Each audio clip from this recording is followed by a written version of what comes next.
Hey everyone, welcome back to our channel.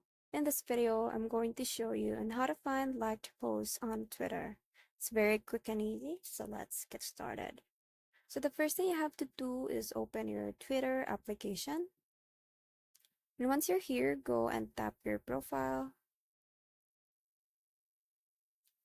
Then just go ahead and tap profile again, this one.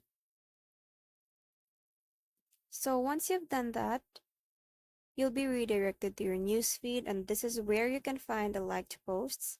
So what you're gonna do is swipe left here to see where the likes. So just swipe from left like that, and there's the like. If you tap on that, you'll see the posts that you've liked. Or you can also see the posts likes from other people's account. And that's it for today's video. Thank you for watching, and I'll see you in the next one. Bye!